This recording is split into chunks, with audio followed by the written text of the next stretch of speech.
우리 이렇게 오늘 인사 나눕니다. 주님이 치료해 주십니다. 인사 나누겠습니다. 네, 주님이 우리를 치료하실 줄 믿습니다. 한 번 더 인사 나눌까요? 네, 앞뒤 좌우에 계신 분들에게 좋은 일 있을 겁니다. 우리 한번 인사 나눌까요?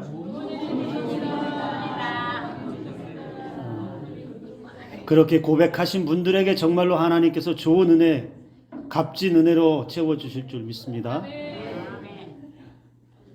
전화 많이 올 것 같아 저한테. 목사님 진짜로 좋은 일 일어났어요. 여기 앉아있는 분들이 다 전화했으면 좋겠네요. 오래전 이야기인데요. 꽤 큰 도시예요. 꽤 큰 도시에 점심을 먹으러 가다가 어느 좀 휑한 상가 건물이 많았던 휑한 그 거리를 이렇게 걸어가는데 상가에 다 상가 건물들이 즐비해 있습니다. 마치 명동거리처럼 다 상가인데 군데군데 가게가 비었어요. 한 그냥 정말 정확한 바람만 휑 부는 것처럼 가게가 많이 비었어요. 그래서 물어봤어요. 아니 여기는 왜 이렇게 휑해요? 왜 가게들이 이렇게 다 문 닫았어요? 그랬더니 같이 있던 다른 사역자가 그런 얘기 하더라고요. 여기가 한때는 번화가 있대요. 한때는 여기가 사람이 미어 터질 정도로 많이 모였대요. 근데 그 자리에 교회가 큰 교회가 있었어요. 그 교회가 성도가 제가 정확하게 이름 이야기하기도 좀 그렇고 그 교회가 정확하게 숫자는 모르겠어요. 그러나 최소 몇천 명 되는 교회입니다. 만 명이 넘는지 안 넘는지는 잘 모르겠어요. 넘는다고 얘기하는 분들이 있는데 여러분 한번 생각해 보세요. 만 명이라고 기준했을 때에 그 만 명이 최소한 교회 예배 출석하는 인원이 5천 명, 반만 출석을 한다 하더라도 5천 명이 주일날 그 교회에 왔다 간다고 한번 생각해 보세요. 왔다 가서 교회에서 식사하는 사람도 있지만 그 주변에서 식사하고 그 주변에서 쇼핑을 한다고 한번 생각해 보세요. 얼마나 그 상가가 활기가 돌고 사람들은 북적북적 되겠어요. 근데 그 교회가 더 넓은 곳을, 교회가 커져서 그런지 더 넓은 곳으로 큰 교회를 지어서 이사를 갔어요. 그런 이사를 가고 나니까 사람이 보이질 않아요. 사람이 줄어들기 시작해요. 그러니까 장사가 안 되니까 가게가 나가기 시작하고 안 들어와요. 그러니까 과거에는 화려했는데 교회 하나가 쑥 빠지니까 그냥 죽은 상권이 되어버렸다는 겁니다. 여러분 교회 하나가 이렇게 큰 영향력을 끼치는지 전 몰랐어요. 교회 하나가 그 시내의 그 한 상권을 그렇게 좌지우지할 만큼의 큰 영향력을 행사하는지 저는 정말 몰랐는데 그때서야 알았습니다. 제가 이런 상상을 해봤어요. 여러분 이건 제 상상력이니까 뭐라고 해도 상관없습니다. 세계 인구가 여러분 지금 현재 몇 명인지 아세요? 세계 인구가 지금 한 79억 명 정도 됩니다. 그리고 대한민국 인구는 현재 인구가 5,100만 정도 됩니다. 자, 79억 명의 세계 인구와 대한민국의 5,100만의 인구가 있는데 그 중에 기독교인, 예수 그리스도를 믿는다라고 하는 기독교인, 가톨릭을 포함해서예요. 세계 기독교인은 79억 명 중에 25억 명 정도 된다라고 해요. 조사 결과에 의하면 약간의 차이도 있을 수 있겠지만 25억 명 그러면 한 3분의 1은 전 세계 인구의 기독교인이다 이렇게 말할 수 있겠죠. 그러면 대한민국 5,100만 중에 기독교인은 얼마나 될까요? 예전에는 1,000만 어쩌고 그런 이야기도 있었고 그러나 많이 줄었습니다. 그래서 800만이라느니 그 이하라느니 이런 이야기가 있는데 2022년 자료에 의하면 대한민국의 기독교인의 숫자는 771만 명. 대략 우리나라 인구의 15% 정도가 기독교인이라는 겁니다. 우리 교단만 해도, 통합 측 교단만 해도 230만 정도가 된다라고 그래요. 자, 대략 세계 인구의 3분의 1, 그리고 대한민국 인구의 한 15%가 기독교인인데, 이 기독교인들이 오늘 이후에 완전히 변화되는 거예요. 어떻게 변화될까요? 진실한 신앙인으로 변화되는 겁니다. 그래서 여러분 주일날만 되면 어떤 일이 벌어지냐면 주일날만 되면 대한민국에 있는 모든 기독교인들이 다 교회로 가는 거예요. 한 사람도 빠지면 770만 명이라고 하면 이 770만 명이 다 교회로 가요. 그래서 그 각자 지역마다 흩어져 있는 교회에서 각자 다 뜨겁게 예배를 드리는 거예요. 성령의 충만함으로 찬송하고 기도하고 말씀 듣고 하는 일이 주일날 펼쳐져요. 그래서 주일날에는 대한민국에 700만 되는 15% 되는 인구가 다른 일 하지 않아요. 일하지도 않고 어떤 것도 하지 않아요. 뭐만 합니까? 예배만 드려요. 예배만 드려요. 경제활동 하지 않는 거예요. 돈도 안 써요. 밥도 안 사 먹어요. 오직 성전에 와서 예배하는 것으로 하루의 일과를 다 해요. 그리고 하나님 앞에 철저하게 헌금 생활하는 거예요. 철저하게. 대한민국의 700만 기독교인이 똘똘 뭉쳐서 신앙으로 새로워지는 겁니다. 수요일 되면 직장 끝나자마자 교회 가기 위해서 전부 다 교회로 달려가는 거예요. 저녁에 놀지 않아요. 다 교회로 가서 막 예배 드려요. 주중에 시간 날 때 성경 공부하러 교회로 가요. 또 주중에 밤에 교회마다 이렇게 지나가다 보면 교회에서 전국의 교회가 매일같이 쉬지 않고 기도 소리가 나와요. 주여! 여기도 주여! 저기도 주여! 밤마다 매일매일 찬송의 소리가 들리는 거예요. 그리고 예배드리고 세상으로 나갈 때는 어떻게 해요? 기독교인들이 각자 자기 삶에서 열심히 사는 거예요. 땀 흘려 수고하고 게으르지도 않고 성실하게 열심히 살아갑니다.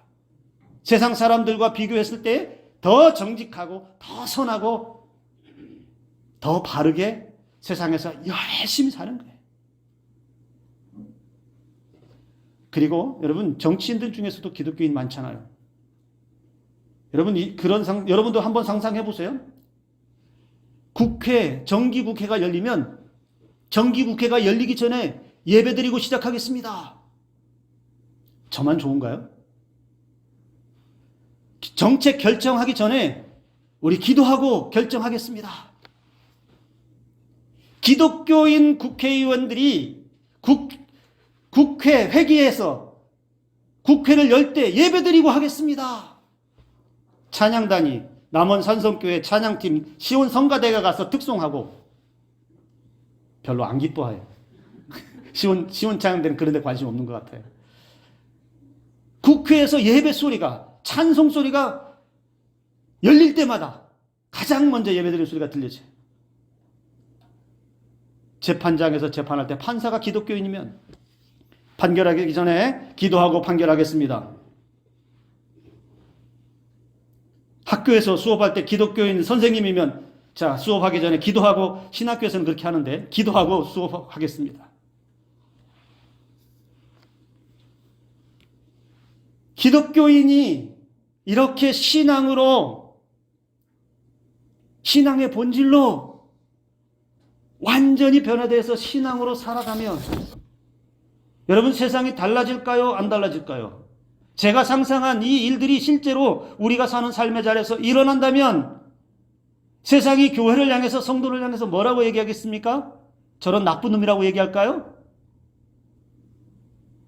교회가 모일 때는 뜨겁게 기도하고 예배하고 나가면 선교의 구제를 위해서 힘써 일하고 가난하고 연약한 자들을 돕는 데에 그 어느 누구보다 가장 맨 앞에서 앞장서서 돕고 복음 전하고 이 일들을 쉬지 않고 계속 행한다.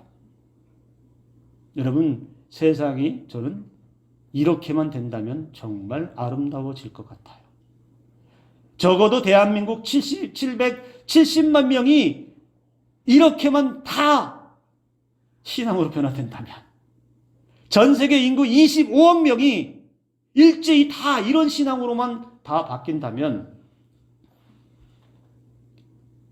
복음이 굳이 전도하지 않아도 사람들이 교회로 몰려오지 않을까요?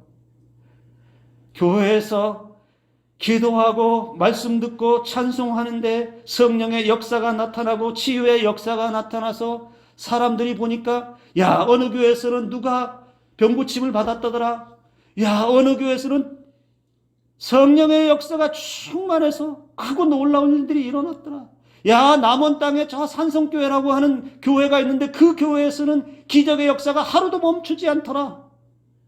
이런 소문이 세상 사람들에게 들리면 우리가 예수 믿으세요, 예수 믿으세요, 우리 교회로 오세요, 오세요 아무리 얘기하지 않아도 사람들은 교회로 몰려오지 않을까? 저는 그런 상상을 해봤어요. 근데 여러분, 현실은, 우리가 맞닥뜨린 현실은 사실은 안타깝지만 그런 현실은 되지는 못하고 있습니다. 왜 그럴까요? 교회가, 성도가 신앙의 특별함들이 사라졌기 때문 아닐까요? 신앙인으로서 별로 이렇게 다른 모습이 보이지 않고 예수 믿는 사람들에게서 특별함이 보이지 않고 우리만이 가지고 있고 우리만이 보여줄 수 있는, 우리만이 세상 가운데 나타낼 수 있는 신앙의 색깔이 희미해서 사람들이 보기에 믿음이 있는지 없는지, 긴가 민가, 교회 다니는지 안 다니는지 모르는 상태에서 그냥 신앙생활하고 있기에 세상에 나가도 신앙인이 있는지 없는지 아무런 영향력이 없고, 정치권에 기독교인 신앙인들이 국회의원 가운데 많다 하더라도 과연 그들이 지금 뭘 하고 있는지도 모르는. 여러분, 오늘 우리는 신앙의 색깔을 분명히 할 수 있기를 주님의 이름으로 축복합니다. 내 신앙이 뭐냐? 내가 믿는 믿음이 뭐냐? 내가 지금 신앙생활하고 있는 이 신앙의 삶이 무엇냐라고 하는 걸 분명히 세워야 합니다.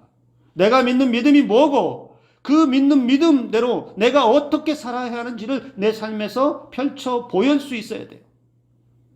세상 사람들이 나를 보면, 믿지 않는 사람들이나 다른 사람들이 나를 보면, 아, 저 사람 요즘에는 그런 얘기 안 하나 모르겠어요? 저는 요즘에는 그 소리가 듣기 좋던데, 사람들이 우리를 보면 아, 저 예수쟁이구나, 아이고 교회 다니는 사람이구나. 여러분, 내 신앙에서 알아봐달라고 뭐 그런 목적이 아니에요. 내 신앙에서 사람들이 보기에 아, 저 사람은 예수 믿는 사람이라서 특별함이 있구나, 저 사람이 사는 삶은 예수 믿는 신앙 때문에 분명 그래서 다르구나라고 하는 그 특별함이 우리에게 있어야 되지 않겠느냐라는 것이죠. 달리 말하면 예수 믿고 있는데 이도저도 아닌, 이것도 아니고 저것도 아닌 그런 신앙으로 살아서는 안 된다는 겁니다. 이것도 저것도 아니라 그냥 적당히 신앙이 있는 듯 없는 듯 그렇게 사는 것으로 우리 신앙을 세상에 말하면 그건 오히려 부끄러운 신앙이 된다라는 것이죠. 그렇게 해서는 그럭저럭 그냥 삶은 살지 모르지만 주님은 우리의 신앙은 조금도 기뻐하지 않으십니다.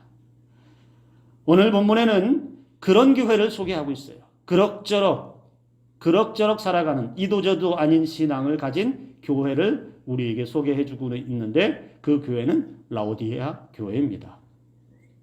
여러분, 라오디아라고 하는 이 지역을 먼저 좀 우리가 살펴보면, 이 라오디아라고 하는 지역은 BC 3세기 경에 안티오코스 2세가 자기 아내 라오디게아라고 하는 아내의 이름을 따서 지은 도시입니다.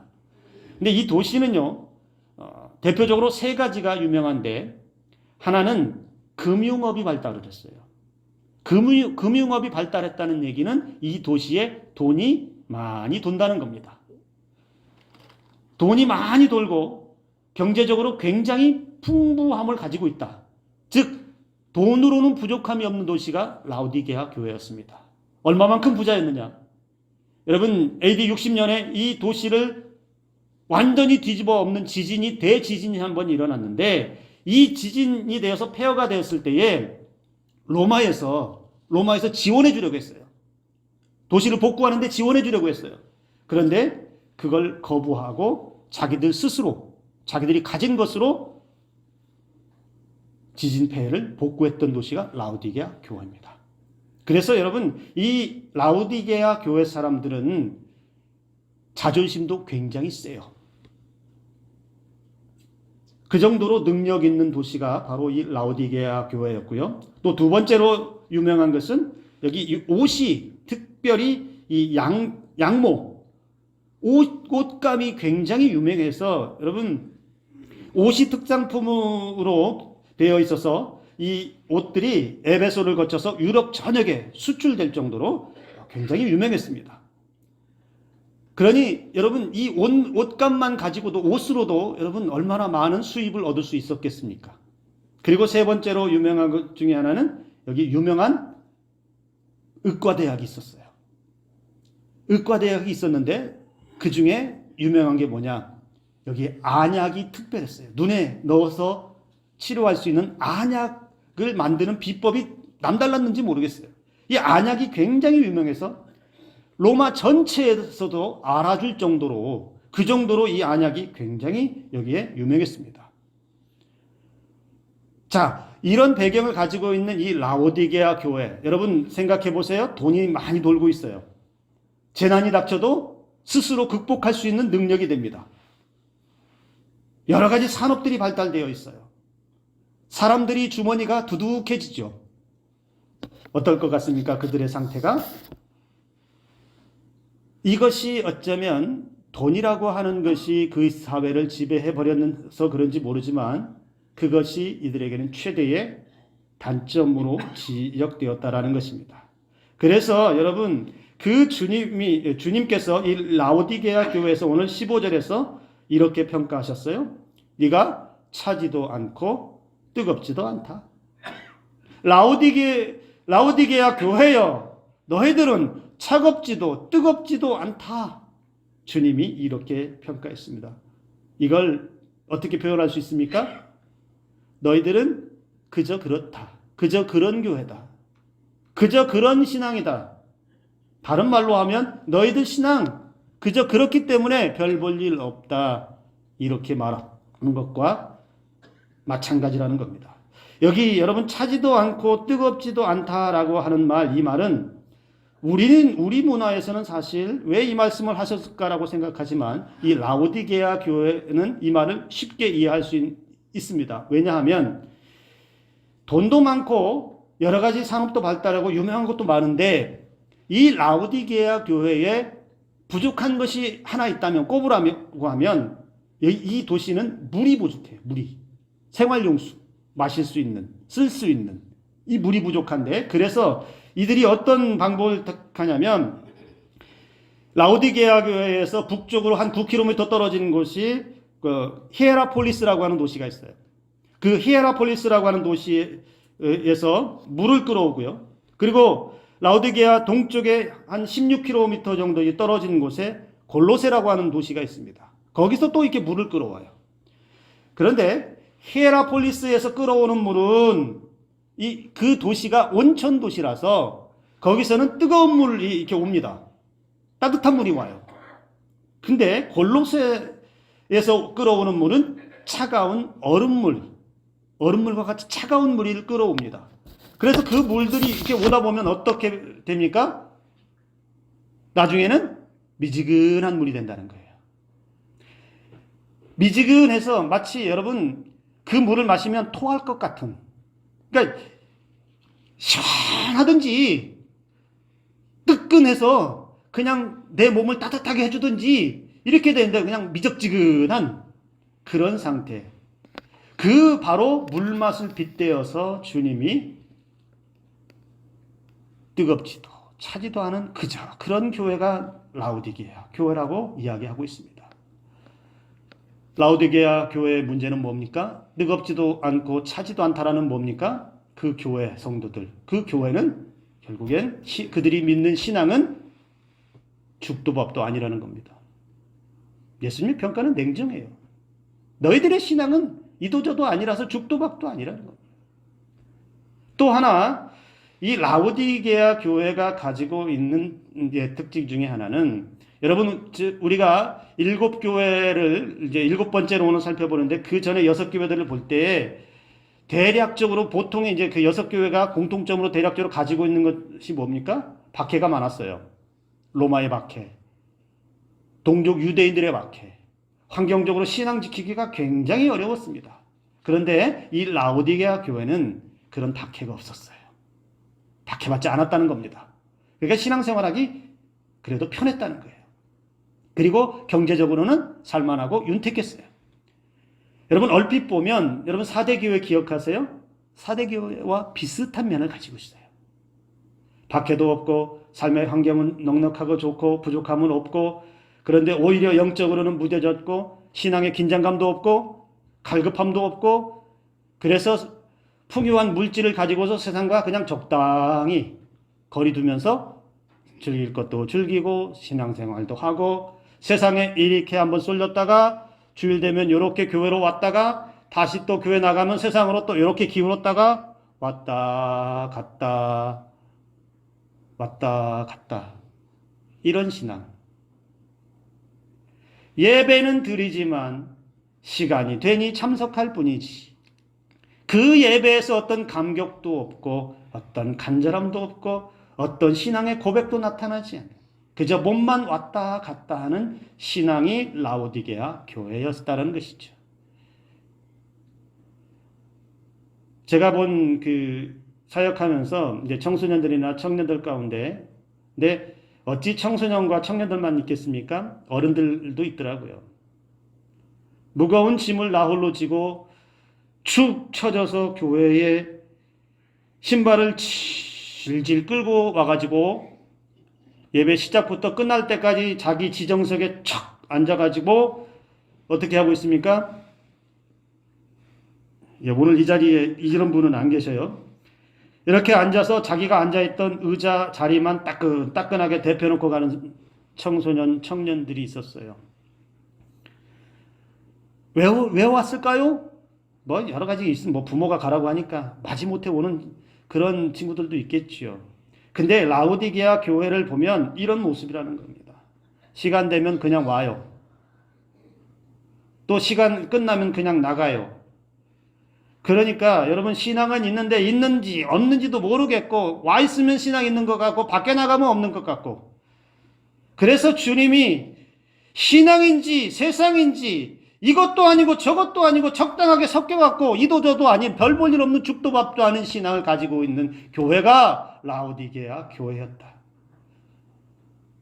왜 그럴까요? 그들에게는 신앙의 기본이 되는 예수 그리스도가 안 계시기 때문에 그렇습니다. 예배의 자리에 앉아서도 그 앉은 자리에 예수 그리스도가 없고요. 그 교회 안에 예수 그리스도의 은혜가 없어요. 사람만 있어요. 예배드리고 밖으로 나가도 예수 그리스도와 함께 나가지 못하고 그냥 자기 몸과 자기 생각과 자기가 꿈꾸는 것, 자기 재물과 가지고 누리는 것만 세상 삶 가운데 있지 예수 그리스도와 함께 살아가는 삶이 없습니다. 열정도 없고요. 열심도 없고요. 그럴 필요도 못 느끼고요. 부족함은 없으니까 간절함은 더 없습니다. 그래서 예수님만 바라보고 살아야 할 이유도 없습니다. 매우 위험한 신앙을 가지고 있는 거죠. 여러분, 저와 여러분들의 신앙은 예수님만 바라볼 수 있는 신앙이 되기를 주님의 이름으로 축복합니다. 어디라도 어느 때라도 예수님을 향한 간절함이 살아 있어야 합니다. 17절 말씀에 네가 말하기를 나는 부자라 부요하여 부족한 것이 없다 하니 그랬습니다. 네가 말하기를 나는 부자요, 나 아무것도 부족한 거 없어요, 이렇게 말한다는 겁니다. 착각하고 있어요. 돈이 많아서 좋은 집에 살고 좋은 차도 타고 좋은 옷도 입고 좋은 음식도 먹고 사니까 이 삶이 영원할 것 같아요. 현재 삶에서 좋은 음식 먹고 좋은 옷 입고 좋은 차 타고 좋은 집 사고 좋은 곳에 여행 다니면서 그렇게 풍족하게 사니까 내 삶에 아무 문제 없습니다. 행복합니다. 더 이상 바랄 게 없습니다. 아무 문제 없어서 행복하다라고 착각하고 있다는 겁니다. 여러분, 이런 신앙 어떤 신앙이에요? 지난번에 한번 말씀드렸는데 영적 야성이 죽은 신앙이에요. 무기력하다는 겁니다. 주님을 필요로 하지 않는, 마치 고양이가 쥐를 안 잡아도 먹고 살 수 있는 것처럼 주님한테 구하지 않아도, 주님 앞에 예배 그렇게 간절히 드리지 않아도 충분히 내가 가진 것으로 먹고 살 수 있고, 부족함 없는 삶을 사니 괜찮다라고 착각하면서 자기 삶에 그냥 그렇게 빠져 사는 것이라고 할 수 있습니다. 우리 주님의 지적은, 책망은 계속해서 이어집니다. 주님께서 보신 라오디게아 실상은 이렇습니다. 자, 나는 부자요, 괜찮습니다, 부족한 것이 없다라고 그렇게 말했던 그들에게 우리 주님이 반박하십니다. 17절에서 계속해서 내 곤고한 것과 가련한 것과 가난한 것과 눈먼 것과 벌거벗은 것을 알지 못하는도다. 곤고하다, 영적으로 보잘것없다라는 뜻입니다. 가련하다, 영적으로 불쌍하다는 겁니다. 가난하다, 자신들은 부족함이 없다라고 말했지만 여러분, 세상에서는 똑부러지게 영악하게 잘 사는 것처럼 보이지만 주님 보시기에는 너희는 세상에서 가장 가난하다. 벌거벗었다. 여러분, 의류사업이 옷이 유명해져서 그들은 좋은 옷을 입었는지 모르지만, 그 옷으로 유명했는지 모르지만 너희들은 영적으로 벌거벗은 상태, 수치스러운 상태다. 수치스럽게 벌거벗은 것처럼 있는데도 뭐라고 얘기한다고요? 나는 부족함이 없습니다. 그래서 주님이 네가 알지 못하는도다. 이도저도 아니면서 그저 그런 신앙이면서, 별 볼 일 없는 신앙이면서, 자기 만족에 취해서, 자기 물질에 취해서, 자기 삶에 취해서 그렇게 자만심에 빠진 라오디게아 교회를 향해서 책망하고 있다라는 것입니다. 그래서 예수님의 평가는 한마디로 말하면 너희는 부자도 아니고 부족함이 없는 교회도 아니고 너희는 아무것도 없는 교회다라고 평가하시는 겁니다. 그래서 라오디게아 교회에게 우리 주님이 진단하십니다. 어떻게 진단하셨을까요? 라오디게아 교회, 그리고 오늘날 라오디게아 교회와 같은 교회와 성도들을 향해서 이렇게 말합니다. 분명한 신앙을 가져라. 확실한 신앙을 가져라. 확고한 자기 믿음을 바로 세워라. 우리 주님은 말씀하십니다. 그래서 15절 16절 보면 네가 차든지 뜨겁든지 하기를 원하노라. 네가 이같이 미지근하여 뜨겁지도 아니하고 차지도 아니하니 내 입에서 너를 토하여 버리리라. 우리는 흔히 그런 생각을 할 때가 있습니다. 아니, 너무 뜨겁지 않고 너무 차갑지 않고 적당히 좋은 거 아니야? 마시기 딱 좋은 거 아니야? 뜨거우면 뜨거워서 못 먹고 차가우면 차가워서 못 먹으니. 예, 물은 건강에는 미지근한 물이 좋다는 이야기도 있는데 여러분, 우리 주님의 말씀을 들으시기 바랍니다. 분명히 하라는 겁니다. 신앙으로 뜨거워지든지 다시 예수 그리스도로 뜨거운 신앙을 회복하든지 아니면 믿음이 없이 세상에서 그냥 세상 물질에 빠져서 믿음 없이 살든지 믿음이든지 불신앙이든지 분명한 신앙의 길을 선택하라라고 우리에게 가르쳐주고 있습니다. 어중간한 신앙으로 안 된다는 거예요. 비슷한 신앙도 안 된다는 겁니다. 열심히 있는 척, 믿음이 있는 척, 아니면 적당히 얼버무려서 교회에서는 이렇게 신실한 성도처럼 살면서 포장하고 세상에서는 또 세상의 이익 따라서 열심히 사는 것처럼 자기 포장하면서 그렇게 사는 신앙이 아니라 신앙이면 신앙, 아니면 아닌 것으로 분명해지라는 겁니다. 그렇게 하지 않으면 세상과 신앙을 적당히 얼버무려서 그냥 이도저도 아는 신앙이면 우리 주님이 뭐라고 경고하십니까? 내 입에서 너를 토하여 버릴 것이다. 뱉어버릴 것이라는 겁니다. 이건 무서운 경고의 말씀입니다.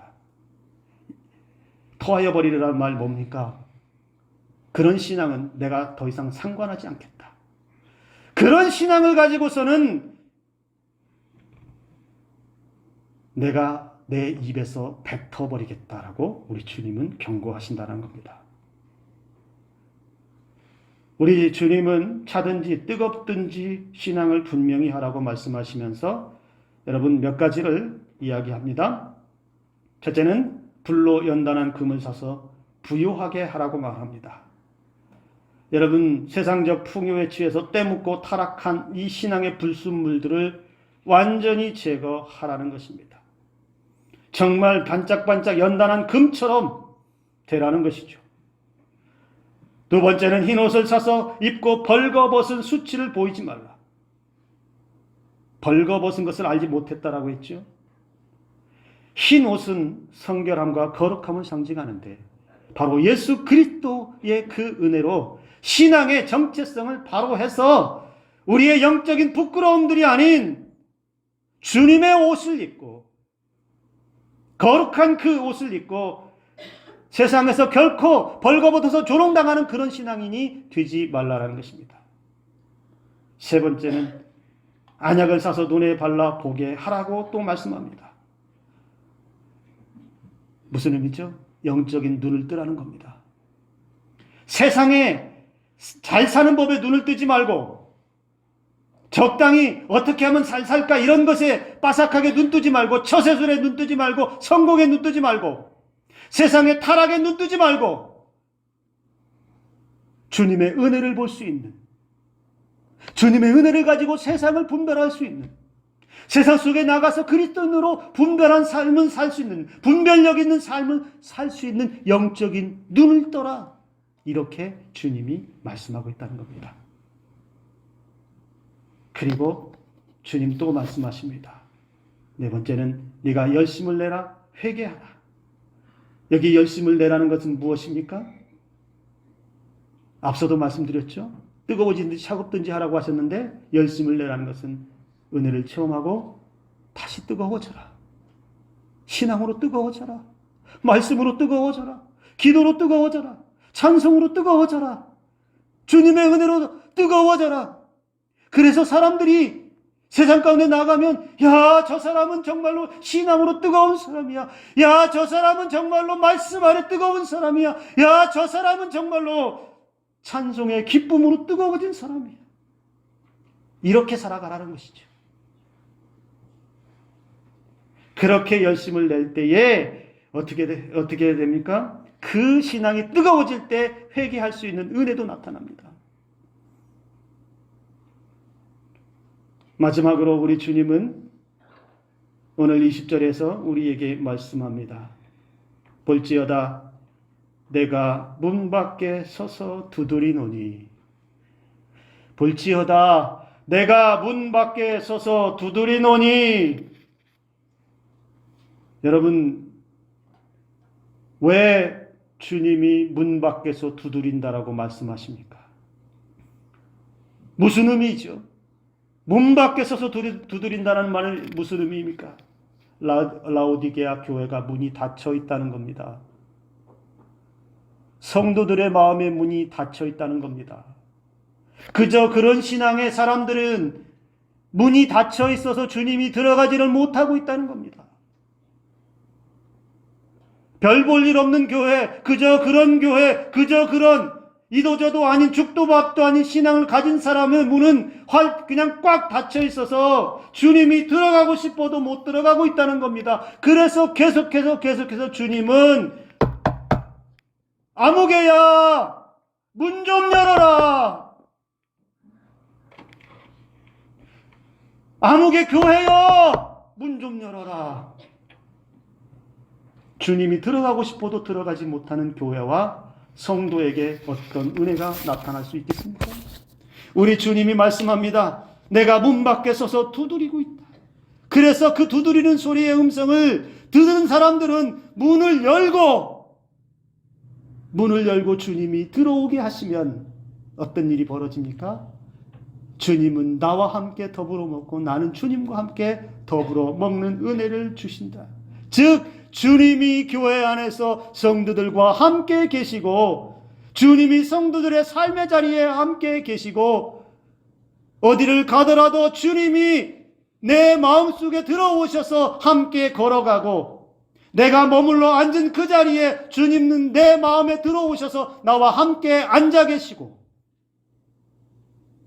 언제든지 주님과 함께 하시는 은혜를 우리에게 베풀어 주신다. 그래서 우리를 이도저도 아닌 신앙이 아니라 별 볼 일 없는 신앙이 아니라 주님으로 채워진 신앙, 주님과 함께 사는 신앙, 주님과 함께 먹는 신앙, 주님과 함께 일하는 신앙, 신앙의 특별한 은혜를 가진, 신앙의 분명함을 가진 그리스도인이 되게 해 주신다라는 것이죠. 그런데 여러분, 언제까지 주님이 우리의 문을 두드리고만 계실까요? 언제까지 내 마음을 두드리면서 좀 뜨거워져라, 조금 열심을 좀 더 내라, 언제까지? 오늘 저와 여러분들에게 문이 열려지는 은혜가 있기를 주님의 이름으로 축복합니다. 조금이라도 닫혀진 게 있다면 저와 여러분들의 마음이 열려지고, 우리 교회가 주님이 언제라도 임재하시는 은혜로 열려지고, 그래서 우리 교회가 주님의 은혜로 뜨거워지고 확고한 신앙을 가지고, 확실하고도 분명한 신앙을 가지고 이 시대의 교회로서, 이 시대의 주님이 사랑하는 성도로서 세상에 빛을 발하는 은혜로 살 수 있기를 주님의 이름으로 축복합니다. 우리 주님은 누구든지 내 음성을 듣고라고 말씀했습니다. 여기 내 음성을 듣고라고 하는 이 말은 하나님께서 주님이 말씀을 주신다라는 말로도 해석할 수 있습니다. 오늘 이 자리에 저의 설교를 통해서, 목사의 설교를 통해서도 지금 어쩌면 어느 누군가에게는 지금 마음의 문을, 자고 있니? 일어나, 문 좀 열어. 주저앉아 있니? 일어나. 낙심했니? 일어나, 문 좀 열어봐. 이 은혜의 말씀을, 이 음성을 듣고 문을 활짝 열어서 여러분의 마음속에, 여러분의 삶 속에 주님이 들어가실 수 있도록 은혜가 임하기를 주님의 이름으로 축복합니다. 우리의 신앙생활 분명해져야 합니다. 완전한 믿음이든지 아니면 완전한 불신앙이든지 신앙의 색깔을 분명히 내시기를 바랍니다. 흉내내지 마시고 진실한 신앙인이라고 하는 것을 여러분의 신앙의 자리에서, 삶의 자리에서 세상에 비춰지며 사는 은혜가 있기를 주님의 이름으로 축복합니다. 이 신앙으로 이번 한 주간도 승리하는 삶이 되시기를 주님의 이름으로 축복합니다. 기도합니다.